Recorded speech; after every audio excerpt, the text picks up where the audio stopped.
व्यक्ति की आय कब बढ़ती है? अगर आप किसी गवर्नमेंट साथ जब दलाली करे तब, है ना? आपके हिसाब से यही है। जब पत्रकार अपने जमीर को बेचता है तो मैं जितने और तमाम भाई हैं जिन्होंने सामने भी दानिश अंजार पत्रकार है, मैं सब देख लीजिए, आपने जमीर को बेचा है, आपने जमीर को बेचा। देखिए ये अपनी बात रख रहे हैं और इनको अपना एग्जाम्पल दे रहे हो। सुनिए, गरीब आदमी एक कुर्सी पर बैठेगा तो देश का भला करेगा। किसी ने ये नहीं सोचा था कि जो आदमी आज बात कर रहा है कि हवाई चप्पल वाले को हवाई यात्रा कराऊंगा, वो हवाई जहाज को ही बेच देगा। अच्छी बात आप कर रहे हैं, ये चीजें आज पहली बार जो है लगा कि आप जो है आपके कुछ शब्द मुझे अच्छे लगे। नहीं। तो नमस्कार, मैं हूं आपका दोस्त जाहिद, आप देख रहे हैं डेली। इस वक्त हमारे साथ मौजूद है बातचीत करने के लिए मोहित। इनसे जुड़ेंगे और जानने की कोशिश करेंगे। जिस तरीके से अभी आपने देखा होगा कि सदन में जो है प्रधानमंत्री मोदी का जो है भाषण काफी ज्यादा जो है वायरल हो रहा है। उन्होंने एक बात ये भी कही थी, विपक्ष के जो नेता हैं राहुल गांधी, उनके ऊपर जो उन्होंने एक तंज कसा है कि जो ये राहुल गांधी है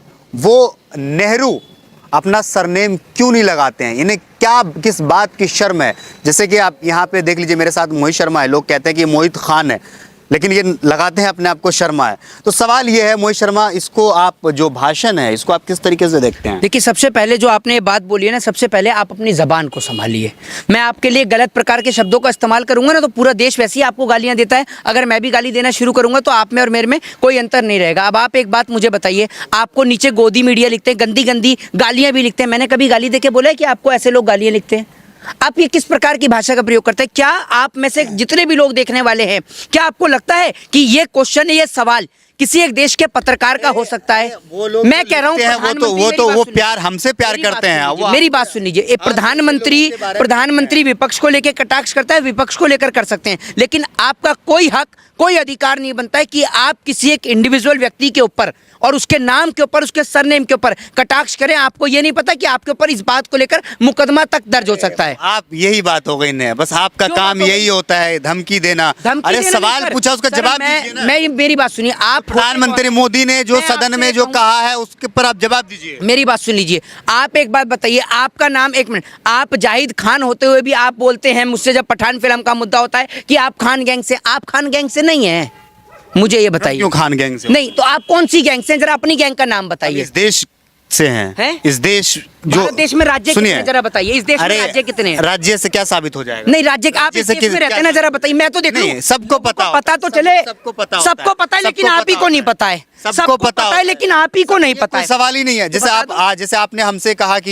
ये आप कौन सी जो है सड़क छाप वाले सवाल कर रहे हैं, वही आप सड़क छाप वाले कर रहे हैं। अगर कोई एक व्यक्ति बोल दे कि मैंने सड़क छाप वाला सवाल किया तो आप बता दीजिए। चलिए ये बताइए, भारत देश का कल्चर क्या है, संस्कृति क्या है हमारे देश की? सबको पता है। क्या बता दीजिए? सबको पता है। वो जो ये व्यक्ति भारत देश का वो इतना तेज दिमाग लगाता है, भारत देश का वो कल्चर है, वो संस्कृति है जो आप फॉलो नहीं करते हैं, जो आप फॉलो नहीं करते। अच्छा, तो मैं फॉलो नहीं करता हूँ ना, आप बता दीजिए है क्या? आप बता दीजिए।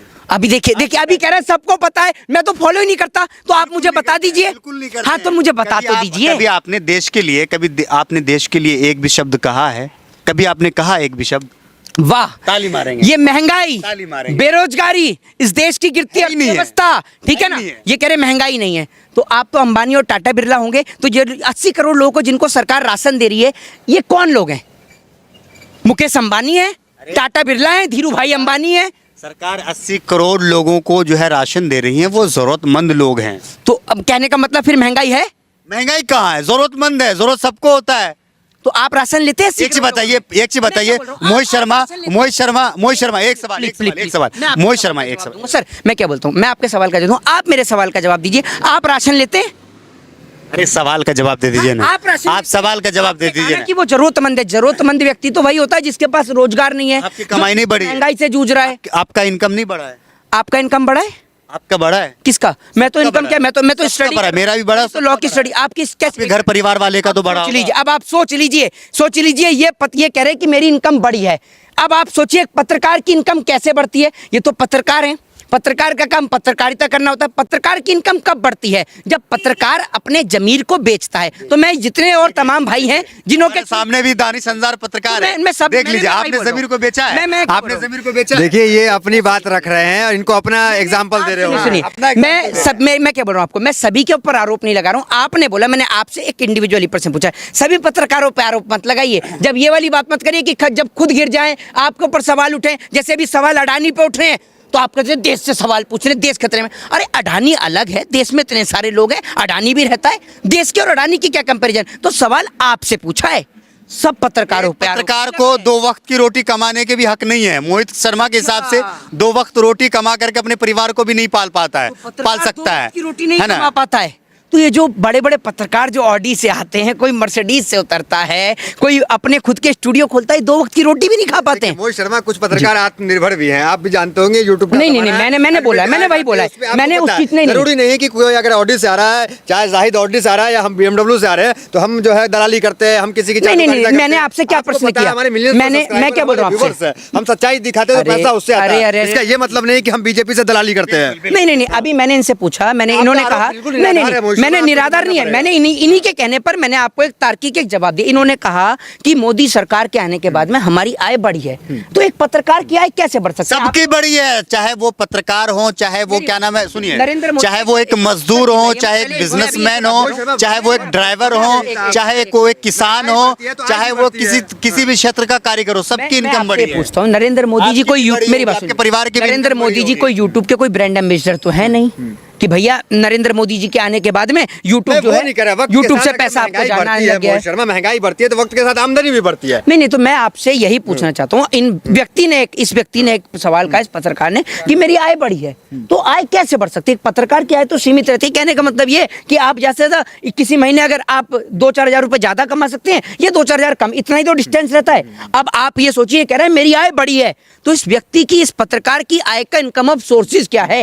एक पत्रकार तो पत्रकारिता करता है, ठीक है। अब मेरी बात सुनिए, अब सुनिए मेरी एक परिवार में, आपके परिवार में कितने लोग हैं? मेरी बात तो सुन लीजिए, मेरी बात क्या करते हैं? मेरी बात तो सुन लीजिए, फादर क्या करते हैं? मेरी बात सुनिए, मैं वही फादर क्या करते हैं? उसी का जवाब दे रहा हूँ, उसी का जवाब दे रहा हूँ। एक व्यक्ति की आय कब बढ़ती है? अगर आप किसी गवर्नमेंट हिसाब से जब दलाली करे तब, है ना? आपके हिसाब से यही है, गवर्नमेंट जॉब है ना? यही है ना? व्यक्ति अगर गवर्नमेंट जॉब में काम कर रहा है, गवर्नमेंट सेक्टर में काम कर रहा है, तो उसका प्रमोशन हो सकता है, तब उसकी आय की इनकम में जो है वो वृद्धि होगी। लेकिन जो मजदूरी करता है, जो क्या नाम है, किसान है, उसकी आय कैसे बढ़ती है? किसकी?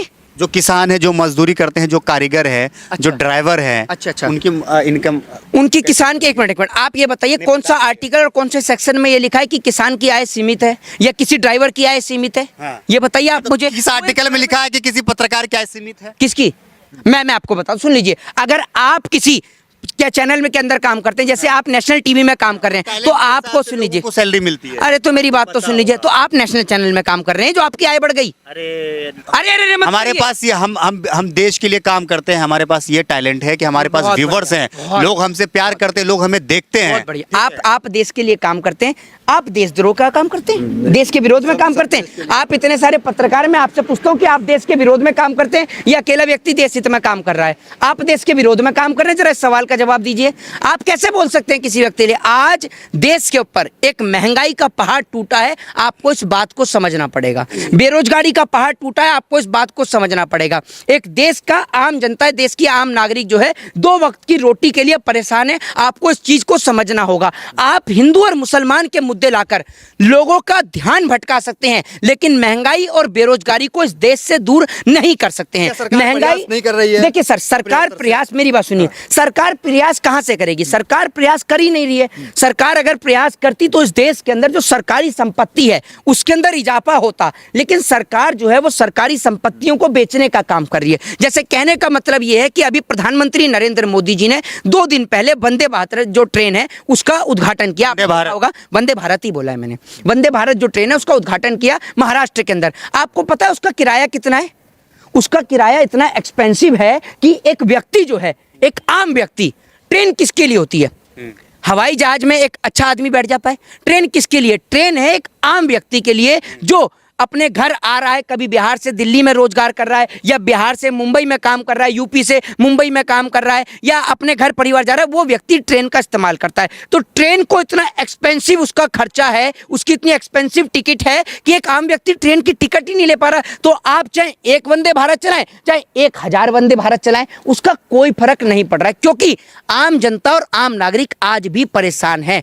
आपने पहले क्या होता था, आपको 10 रुपए में 15 रुपए में 20 रुपए में आपको टिकट मिल जाता ठीक है, था। आपको याद होगा एक दौर में रेल मंत्री लालू प्रसाद यादव रहे। मैं समझ ठीक है, गया, मैं आप आपको लालू जी की सुनिए। तारीफ करेंगी, मैं समझ रहा नहीं हूं। नहीं, मैं आपको बता रहा हूँ 1 रुपया ट्रेन का टिकट का दाम कम किया था, आपको पता है, लेकिन ट्रेन तब भी फायदे में गई थी, फिर भी घाटे में नहीं। इतनी देश में समस्याएं हैं, उसके बाद भी हर जगह सरकार क्यों आती है और बहुमत से आती है। लोकप्रियता की बात करें तो तमाम देश के जो बड़े बड़े नेता हैं उसको भी मोदी जी देखिए पीछे बहुत छोड़ते हैं। आपने जो वो है ना, कैसे हुआ? मैं एक बहुत आपने एक बहुत ही मैंने जो सदन में कहा गया था कि जो है पहुंच जमीन पे है नहीं तुम्हारे, फिर भी तुम्हें यकीन नहीं है। नहीं, आपने एक बहुत अच्छा जवाब दिया। मैं उस सवाल का एक बहुत अच्छा आपको जवाब देता हूँ। किसी भी देश के व्यक्ति का एक सबसे सॉफ्ट कॉर्नर होता है रिलीजियन। अच्छा, रिलीजन जो धर्म होता है वो सबसे सॉफ्ट कॉर्नर होता है। कहने का मतलब ये है कि मैं आपको एक पर्सनली गाली दूंगा तो आप अकेले यहाँ पर लड़ेंगे, लेकिन मैं आपके धर्म को और आपके रिलीजन को लेकर गाली दूंगा तो आपके रिलीजन के सभी लोग तो लड़ेंगे। बीजेपी ने कभी तो सुन गाली लीजिए, नहीं दिया, धर्म को, धर्म की मैं हिदायत आपको तो मैं बीजेपी सर मानी सुन जाती लीजिए, है। मेरी बात सुन हाँ। लीजिए। एक बात आप मुझे बताइए, भारतीय जनता पार्टी के नेताओं का, चाहे वो बीजेपी के नेता कर्नाटक से, आप भूल जाते हो कि मेरे को बहुत अच्छी तरीके से तर्कबाज तर्क याद है, मैं आपको एक एक करके तर्कबाज तर्क आपको जवाब दूंगा। बीजेपी के एक नेता है नलिन कुमार कुटीर, कर्नाटक से बीजेपी के सांसद भी हैं और बीजेपी के अध्यक्ष भी है। उन्होंने एक बयान दिया था, उन्होंने कहा था कि आप भाजपा को वोट जो है वो आप रोड के नाम पर, सड़कों के नाम पर या शिक्षा के नाम पर ना दें, लव जिहाद के नाम पर दें। लव जिहाद का मतलब क्या है कि एक जाति धर्म को टारगेट करना। अब सुनते रहिएगा, एक एक करके चिल्लाइएगा मत। उसके बाद में बीजेपी के एक नेता थी नूपुर शर्मा, जो कि प्रॉफिट मोहम्मद साहब के ऊपर आपत्तिजनक टिप्पणी करती है। पूरे देश चलिए, ने जिन देखी। नेताओं की आप बात कर रहे हैं, लिस्ट बना करके बजाते बीजेपी ने उन नेताओं को अपनी पार्टी से नहीं हटा नहीं, दिया। नलिन कुमार हाँ। कुटीर अभी भी बीजेपी में है। हाँ। किसने कहा कि बाहर हो गए? लेकिन टी बीजेपी राजा, समर्थन नहीं टी करती राजा, इन टी बयानों राजा, की। क्यों कैसी बात करते हैं? मेरी बात सुनिए, बीजेपी समर्थन करे या ना करे, आप बीजेपी की पार्टी से अगर सांसद हैं तो अगर आपकी सांसद की सदस्यता रद्द नहीं करी जाएगी तो इसका मतलब ये है क्या कि एक आप सांसद का बयान इतना प्रभाव करता है कि पूरे 100 करोड़ पे हावी हो जाता है? कैसी बात करते हैं आप? मैं आपसे एक बात कहता हूँ, आप सांसद की बात करते हैं। नूपुर शर्मा क्या सांसद थी? नवीन जिंदल क्या सांसद था? मैं आपसे ये कहता हूँ कि रिलीजन इस देश का सबसे सॉफ्ट कॉर्नर है। जब रिलीजन की बात आई तो जो देश के तमाम मुसलमान हैं, और मुसलमान ही नहीं, हिंदू लोग भी सड़कों पर उतरे प्रॉफिट मोहम्मद साहब के लिए, क्योंकि प्रॉफिट मोहम्मद साहब के कुरान की आयत है। पहली बात तो ये कि आप, अगर आपका नाम दानिश अंजार हो सकता है और आपका नाम जाहिद हो सकता है, लेकिन आप कभी भी ये नहीं कह सकते कि प्रॉफिट मोहम्मद साहब आपके हैं।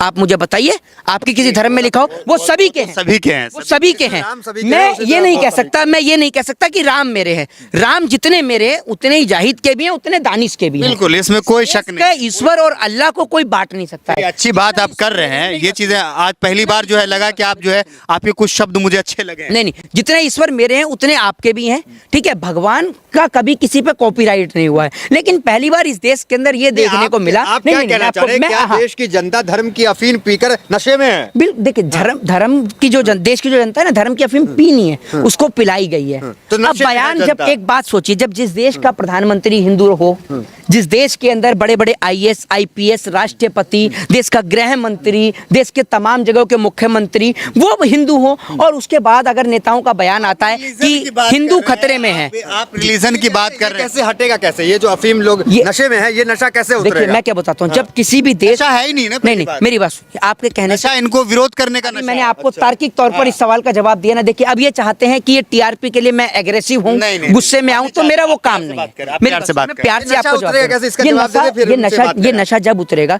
देखिए अभी आपने सबने सवाल करा, लेकिन आप में से किसी ने एक सवाल नहीं किया कि जी मोहित शर्मा जी, मैं आपसे जानना चाहता हूं कि हिंदू मुसलमान तो इस देश में होता रहता है, मैं आपसे एक सवाल जानना चाहता हूं कि उत्तराखंड में जिस प्रकार से बड़ी बेरहमी के साथ छात्रों का पेपर धांधली का जब मैं मामला उस पे आता है बात करूंगा, सामने, लेकिन तो उस पर आपने जो लट बात लट की मारे कि गए। लोग नशे में है, तो ये नशा कैसे उतरेगा? क्या कोई रामबाण मोहित शर्मा के पास नहीं है? नहीं, नशा राहुल कैसे गांधी नहीं के पास उतरेगा? है? नशा कैसे नहीं उतरेगा? नशा तो उतरना शुरू हो चुका है। नशा ऐसे उतर रहा है कि जैसे जैसे देश में बेरोजगारी हो रही है, जैसे जैसे महंगाई बढ़ रही है, तो लोगों के सर से जो धर्म का नशा है वो अब नीचे आता जा रहा है। नीचे इसलिए आता जा रहा है क्योंकि जब छात्रों को दिखा कि जिन हाथों से हमने सरकार का बटन दबाया था, बीजेपी को वोट दिया था, उन्हीं हाथों पे आज खून है। बेरहमी से मारा गया, छात्रों को पीटा गया, लेकिन उनकी कोई आवाज उठाने वाला नहीं है। पूरे देश के अंदर इस बात में नो डाउट क्या आप कि पूरे देश के अंदर एक हाँ। बहुत बड़ा बहुमत देश के हिंदू, मुस्लिम, सिख, ईसाई सभी ने मिलकर भाजपा सरकार को दिया क्या था। उन्होंने सोचा था कि एक गरीब आदमी जब कुर्सी पर बैठेगा, नरेंद्र मोदी की मैं बात कर रहा हूं, जब एक गरीब आदमी एक कुर्सी पर बैठेगा तो देश का भला करेगा। किसी ने ये नहीं सोचा था कि जो आदमी आज बात कर रहा है कि हवाई चप्पल वाले को हवाई यात्रा कराऊंगा, वो हवाई जहाज को ही बेच देगा।